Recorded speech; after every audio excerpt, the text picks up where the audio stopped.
O país está vivendo uma expectativa muito grande em relação às reformas que estão em estudo no Congresso.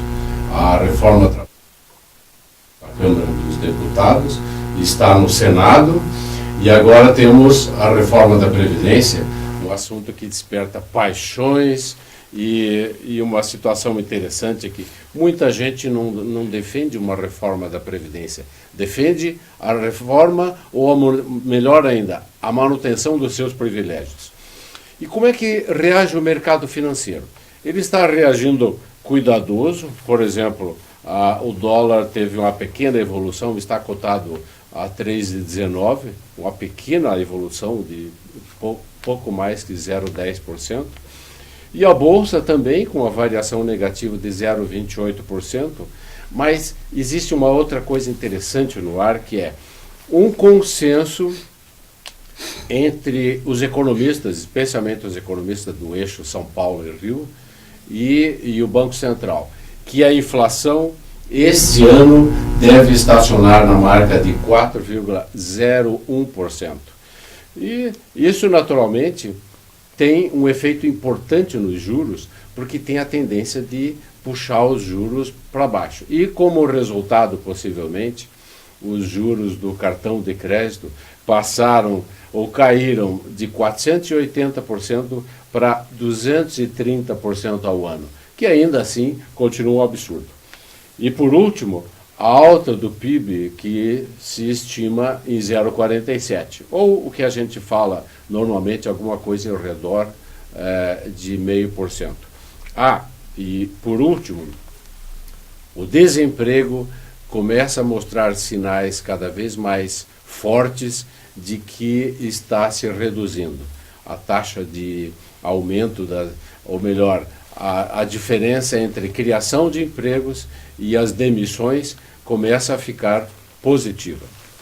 Nós temos o prazer de receber aqui dois colegas professores, amigos de longa data, o professor Luiz Carlos Regis, que é advogado e economista, e o professor João Kister, que é administrador e professor também da nossa universidade. E eu gostaria de dirigir a primeira pergunta ao professor Regis. Professor Regis, quando passar esta fase de reformas, o senhor acha que o país vai estar pronto para voltar a crescer? Bom dia. Bom dia, Edelbrando. Eu creio que essas reformas são reformas paliativas. Elas não vão resolver o problema econômico do Brasil, porque o problema econômico do Brasil está no sistema de infraestrutura. As nossas ferrovias estão sucateadas, os nossos portos estão atrasados, os nossos aeroportos estão sendo entregues, inclusive, para a administração de estrangeiros. Então, nós estamos indo cada vez mais para um caos. Nós estamos colocando o país nas mãos de outras nações. Ainda pressionados pela globalização, e nós não temos trabalhado, não temos nos sobressaído dentro da globalização.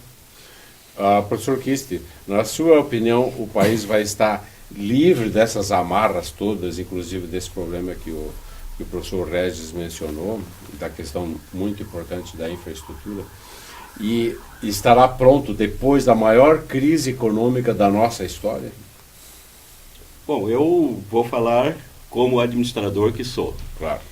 Mas eu percebo que a economia ela é cíclica. Nós temos os períodos de maior presença do Estado, né, e um período de desnível, onde há uma queda fundamental e logo vem, através de reformas, um reerguimento da economia. O fato é que nós estamos hoje num ponto negativo, né, gerando aí em torno de 14 milhões de desempregos, né, mas se percebe alguns movimentos já com uma tendência à redução da taxa de desempregabilidade. Isso é salutar. Eu não entendo que as reformas que estão sendo feitas darão como resultado um crescimento e um desenvolvimento fundamental para o país, porque eu julgo que as reformas mais importantes elas não estão inseridas no contexto daquilo que está tramitando hoje como prioridade. Mas quais seriam as reformas mais importantes? Eu não tenho dúvida que a reforma mais importante para nós, e daí evoluiríamos para outras, seria a reforma política e talvez de sistema de governo. Nós temos uma Constituição que ela foi moldada com base a um sistema parlamentarista, né? E o que a gente vive não é isso. Associado à condição de nós termos aí em torno de 35 partidos, com mais 50 na fila da espera, o que é uma deformidade fundamental. Não há no eixo das coordenadas, no eixo do X, não há como você perceber que cabe naquela linha em torno de 35 ou 60 partidos. Né? O que a gente tem são algumas tendências, e aí há uma discussão assim, você é de direita, você é de esquerda, você é de centro, não sei o que, coisa e tal. Não há ninguém que fique estratificado em um posicionamento nisso aí, porque quando ele é governo, ele, tanto que seja de direita ou de esquerda, ele tende a ir para o centro, na forma como estão organizados hoje. Entendo. Essas coligações, essas composições é uma deformação fundamental. Eu queria, exatamente sobre esse ponto, o professor Kister, perguntar ao professor Regis o seguinte: se nós fizéssemos uma reforma política e que, por exemplo, incluísse uma coisa que eu acho muito importante, mas ninguém discute no Congresso, que seria o voto distrital. Mas se nós fizéssemos, professor Regis, uma reforma política, isso tenderia a consertar os nossos problemas com aquela classe política completamente desacreditada que nós temos no Congresso? É que a primeira reforma que nós temos que fazer, acima de todas, é uma reforma moral. Né? Hoje, ser ladrão é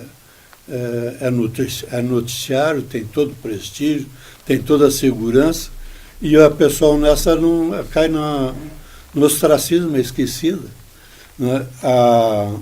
O voto distrital, eu acho excelente a colocação, mas se nós não tivermos políticos que sejam valorizados por nós, onde é que anda o Dirceu Carneiro? Onde é que anda o Conde Reis? Onde é que anda o Henrique Elion de Córdova, que são figuras de destaque da nossa região aqui, e nós não sabemos valorizá-los. E aí se destaca as pessoas que menos importância têm dentro da administração, quando os bons se omitem, quem assume são os maus. Então, essa reforma que tem que ser feita, primeiro tem que ser feita nas escolas, começar a educação cívica nas escolas, o patriotismo, retornar o que é a pátria, fugir da globalização. Mas a questão é que uma reforma dessa, professor, se eu estou entendendo o seu ponto de vista, ela começa realmente nas escolas e ela vai afetando, digamos, positivamente o país. Mas é uma reforma de longo prazo. Não acha, professor, que uma reforma política que começasse por mexer na educação seria uma coisa de longo prazo? E a longo prazo nós estaremos todos mortos, não é verdade? O que nós temos como certo é que os países desenvolvidos, eles iniciaram o seu desenvolvimento efetivo, e tem cada vez cresce mais, porque eles focaram na educação como fator principal.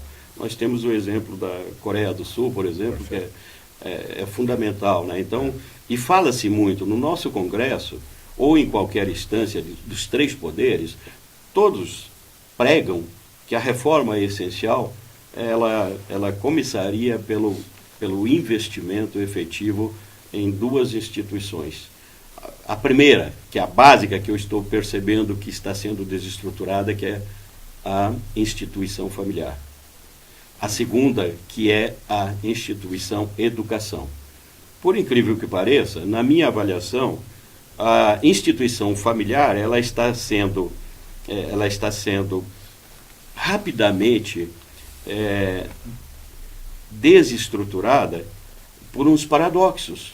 Né? Então eu percebo assim, poxa, magnífico que a mulher buscou a sua autonomia, enquanto que antigamente os homens trabalhavam, a mulher ficaria em casa educando filhos, tomando conta da casa e a mulher foi à luta. E ela buscou a sua autonomia, a sua liberdade e tudo mais. Mas na medida em que houve esse deslocamento e surgiu uma terceira pessoa, essa terceira pessoa ela ficou à mercê da família. Nesse caso, professor Kistler e professor Ezio, deixa eu lhe fazer uma argumentação, uma contra-argumentação como economista. Começar reformas tão importantes, e sobre as quais eu não vou discutir a relevância realmente, não é uma questão um pouco difícil de entender, com 14 milhões de pessoas desempregadas passando muita necessidade. Professor Ezio, o que acha? Se falar de moral para eles e falar de educação para eles, não resolve o problema da inexistência de renda, não é verdade? O problema hoje, Edelbrando, eu acho que é o Estado intervindo na economia. Se deixasse a economia mais livre, deixasse as pessoas trabalharem, cumprir o que está na Constituição, no artigo 170 da Constituição, quando diz que toda atividade econômica não precisa de autorização do Estado para a sua atividade, para trabalhar. O senhor está falando de uma medida neoliberal? Só concluindo o raciocínio, hoje para você montar um boteco, para você montar uma serraria, para você montar uma lavoura, você precisa no mínimo de 10 alvarás. Ora, que país é esse? Um cara que quer trabalhar tem que pedir para 10 pessoas que não querem fazer nada. Entendo. Pedir autorização para 10 pessoas que vão criar só dificuldade para você. Professor Kistler, não é uma medida neoliberal? A questão do liberalismo econômico, seja neoliberal ou claro, não, ou a presença de Estado, eu prefiro ficar com a ideia do nosso falecido senador Mário Covas. Não importa a prevalência, o que importa é que o Estado seja do tamanho necessário. Nós percebemos atualmente que o Estado, nós tivemos uma corrente ali de minimização da presença do Estado na época do Fernando Henrique Cardoso, que pavimentou toda a economia. Eu não vou entrar aqui nos méritos se o processo de desestatização foi benevolente via financiamento aos compradores pelo BNDES, coisa e tal, mas o fato é que minimizou-se a presença do Estado, pavimentando para um crescimento que efetivamente acabou acontecendo e dando uma sequência em algumas áreas essenciais durante o primeiro governo do Lula. Né? Ocorre que começou a recrudescer o crescimento do aparato estatal de uma forma fenomenal, e eu percebo hoje o Estado gigante. No governo seguinte. No governo seguinte. Isso, no governo seguinte. Então, está muito gigante. O custo estatal é muito grande.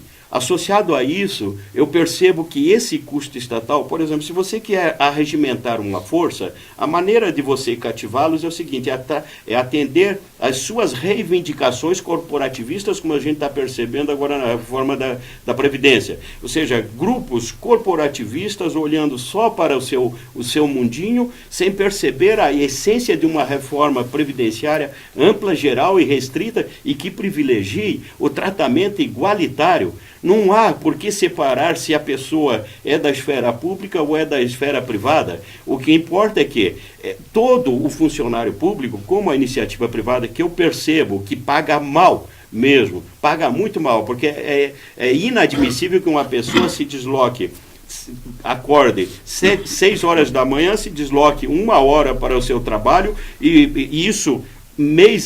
o mês inteiro, chegar no final do mês e receber um salário mínimo. Paga mal. De outro lado, nós percebemos que o Estado está pagando muito e exageradamente para determinadas carreiras. Ora, dependendo do estilo de carreira, da essencialidade da carreira, é bom que se pague bem mesmo, porque é o papel do Estado atender de forma satisfatória e plenamente, com qualidade, a toda a população. Nesse Porém, caso, quando ele aposentar, ele tem que ter tratamento único, igualitário. Não há por que alguém ganhar acima do teto oficial de R$ 5.531. Eu concordo 100%, mas eu gostaria de voltar ao começo do assunto.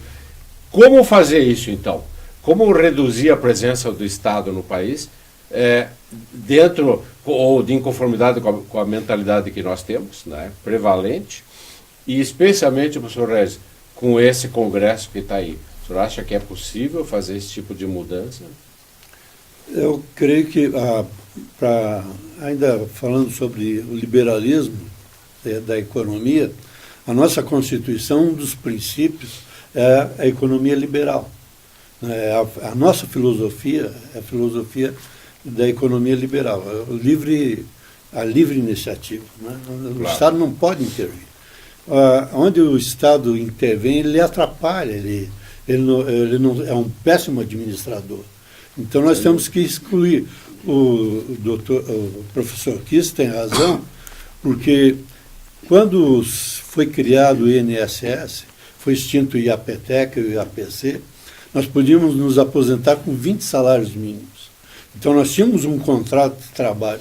Aquelas pessoas que fizeram aquele contrato de trabalho naquela época foram modificadas diversas vezes. Então houve diversas quebras de contrato e estão tirando de quem não pode brigar mais. A pessoa que está com 60, 70 anos não tem mais condições.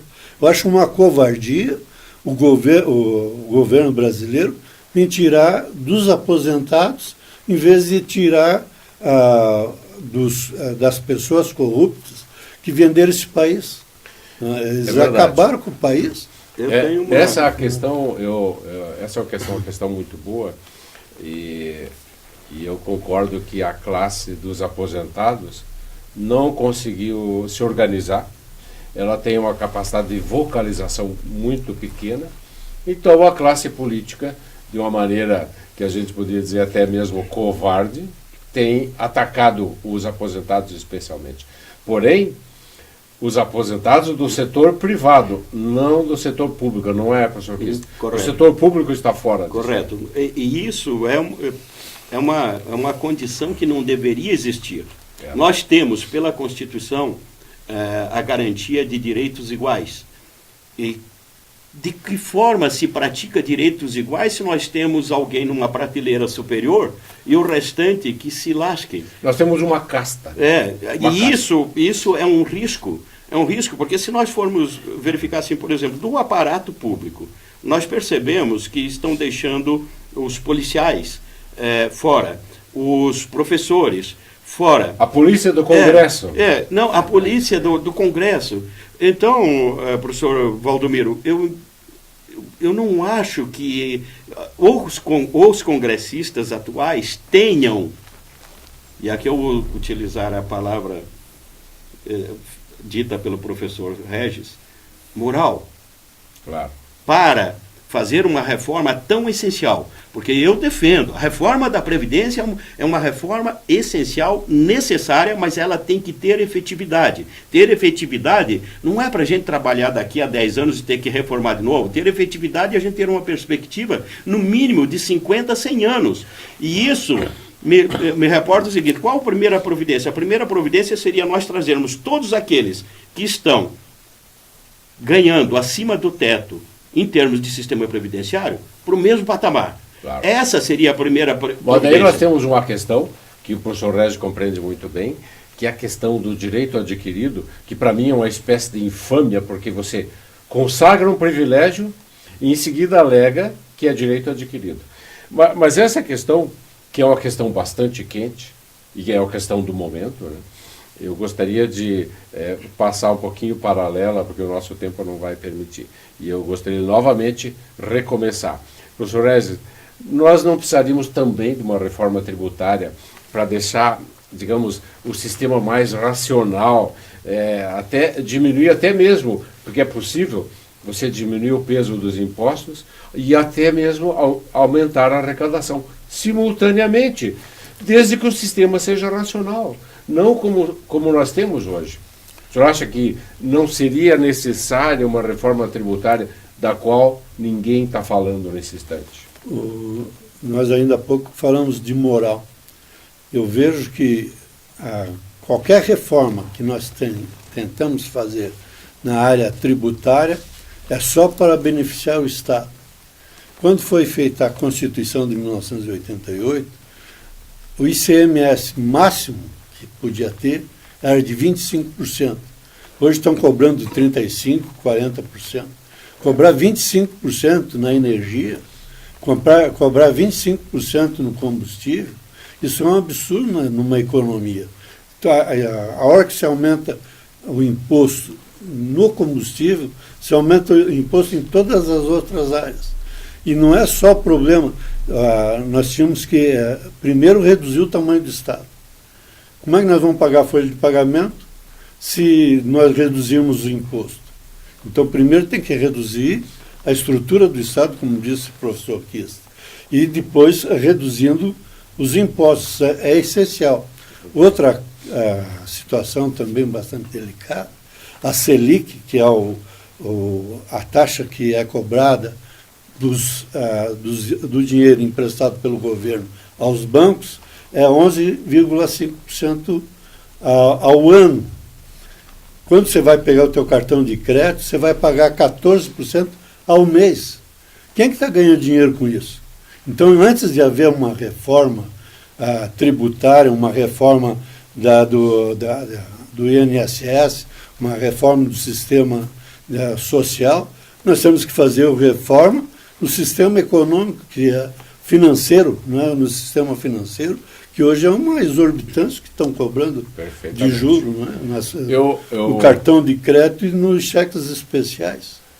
Eu gostaria de aproveitar essa ocasião e utilizar do fato de que nós temos aqui 2 professores. Eu queria perguntar para o professor Kister o seguinte, trocando de assunto, né, que nós não vamos poder esgotar um assunto tão quente como esse, né, no nosso tempo.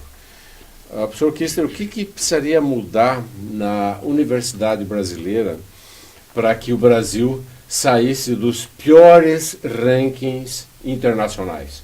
Nós sempre estamos lá em 80º lugar, ou pior que isso, né? E o que nós precisaríamos fazer, professor Kister, com a universidade? Bom, essa é uma indagação muito ampla, bastante instigativa. Eu não creio que as universidades sejam efetivamente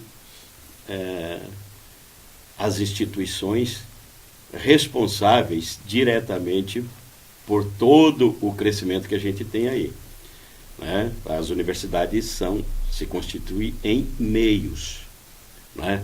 Agora, as políticas definidoras de um sistema de educação no Brasil é que provavelmente tem que sofrer reajustes. A gente tem que começar a olhar para o que acontece nos países que têm êxito no desenvolvimento educacional. Formar-se doutores, colocar pessoas, financiar a saída de pessoas para ter doutorado, pós-doutorado no exterior e coisa e tal, é salutar.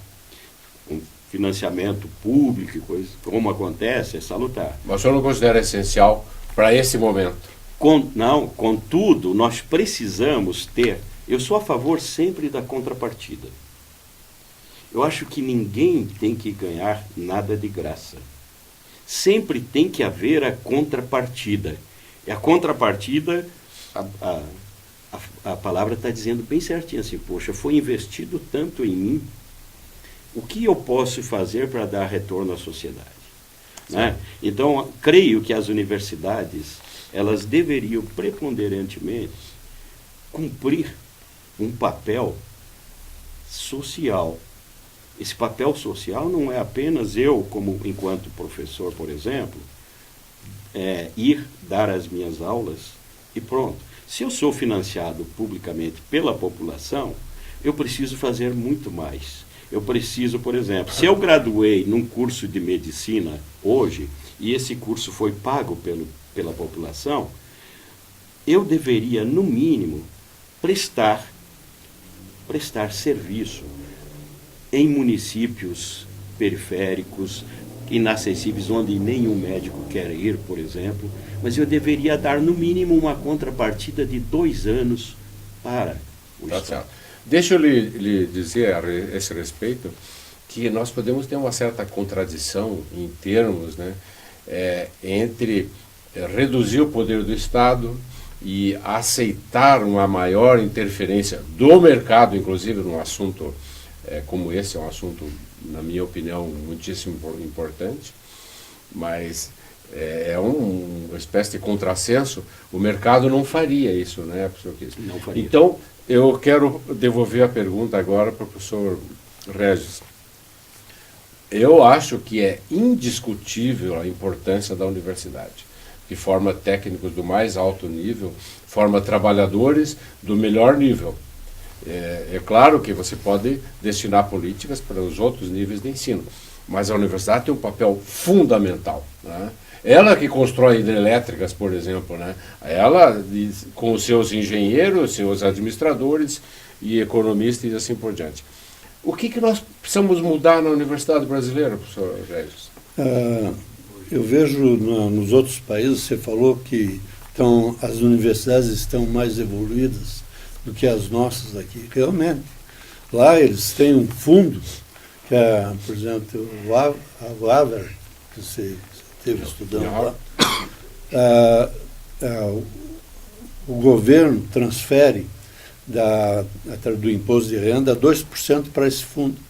E elas administram um fundo de $1 bilhão para manutenção da universidade. Então, eles podem oferecer universidade de graça para quem quiser estudar e no mais alto grau de ensino. Não se faz nada sem dinheiro, né? Então, nós temos que criar um fundo para que essas universidades, na Universidade Brasileira, de modo geral, e nós temos um dos melhores sistemas, principalmente aqui em Santa Catarina, tem a universidade comunitária, como é a Uniplac, como tem a do Contestado, tem a universidade lá em São Miguel do Oeste, em Joaçá. Então, o sistema universitário nosso é bom. O que falta é poder aquisitivo para a nossa universidade. Quando nós conseguimos desenvolver um projeto tecnicamente viável, descobrimos uma fórmula, vem as outras universidades e compram as nossas fórmulas, patenteiam e vão vender nos outros países. Os laboratórios estão em cima das nossas universidades.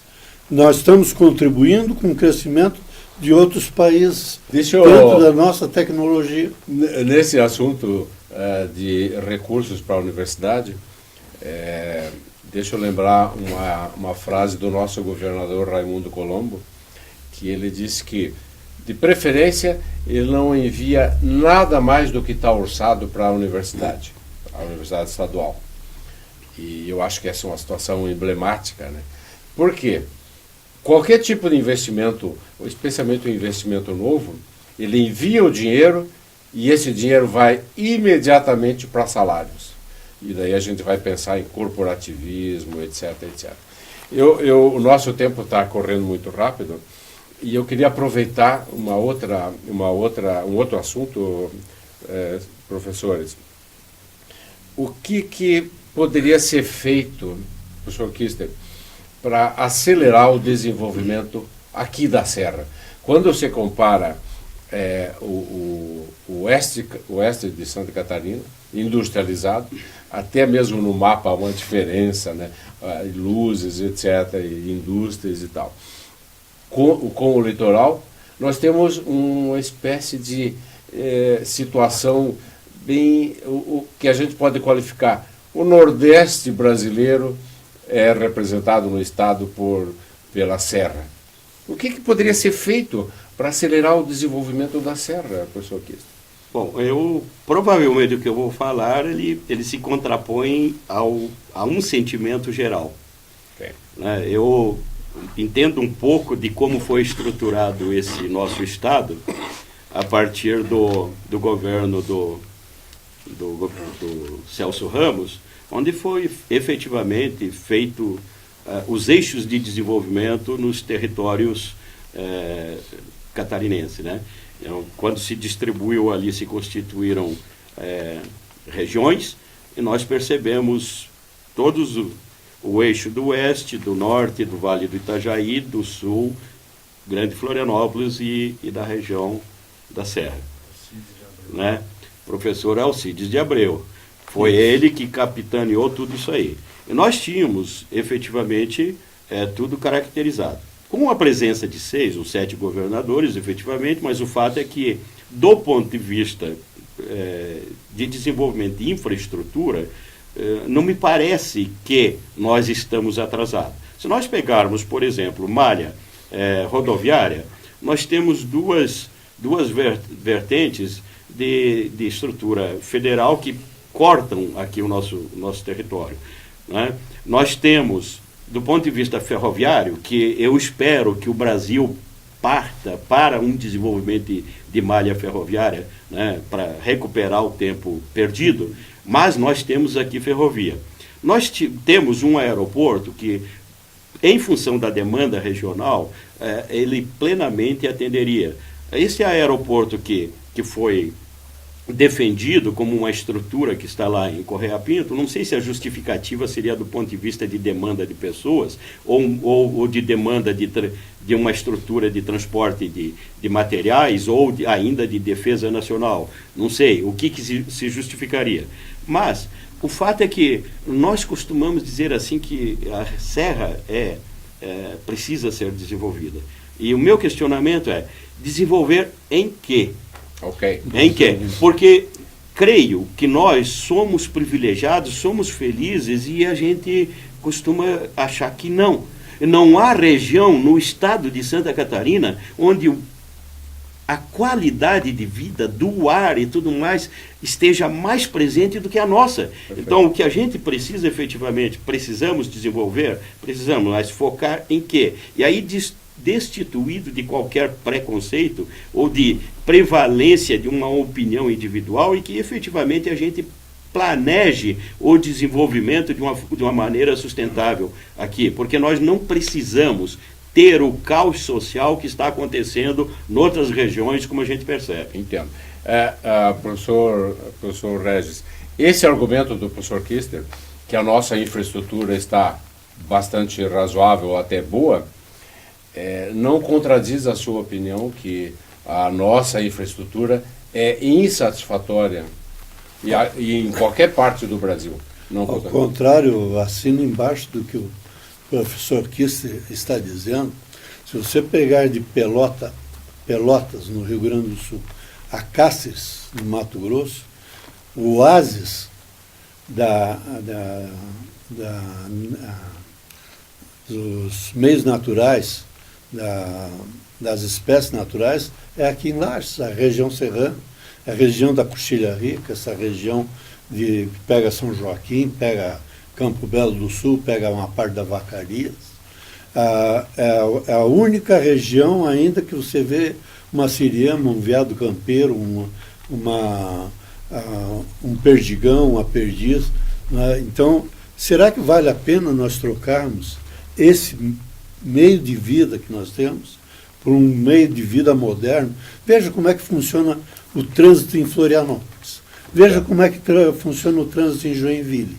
Veja como é que está indo o nosso trânsito dentro da nossa cidade de Lages. Okay. Hoje está chegando o engarrafamento, está ficando tudo dificultado, difícil o trânsito na cidade.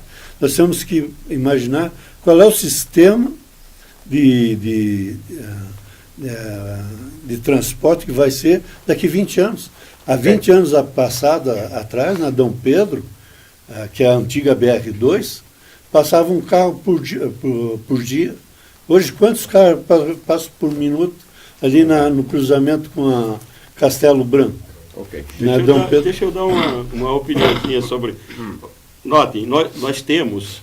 O que não cresce aqui em Lages é a população. mas o número de carros cresce.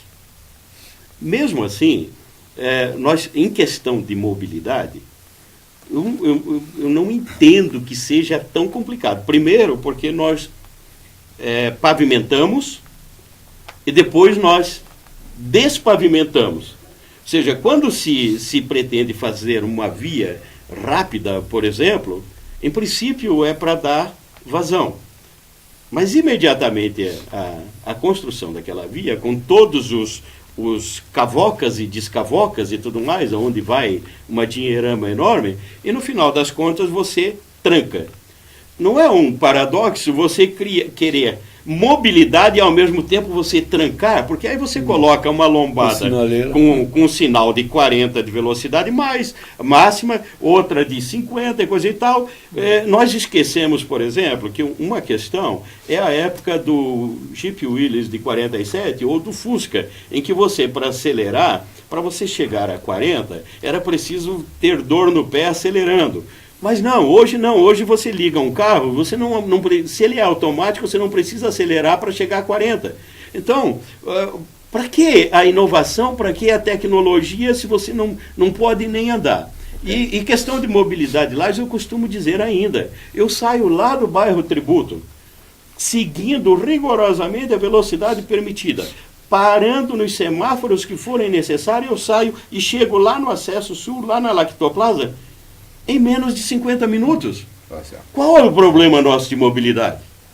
Eu gostaria, dado o nosso tempo, professores, eu gostaria de convidar ambos para um futuro programa e a gente aprofundar esses assuntos. São assuntos muito quentes. Uma questão, por exemplo, que nós raspamos é a questão do planejamento para a serra.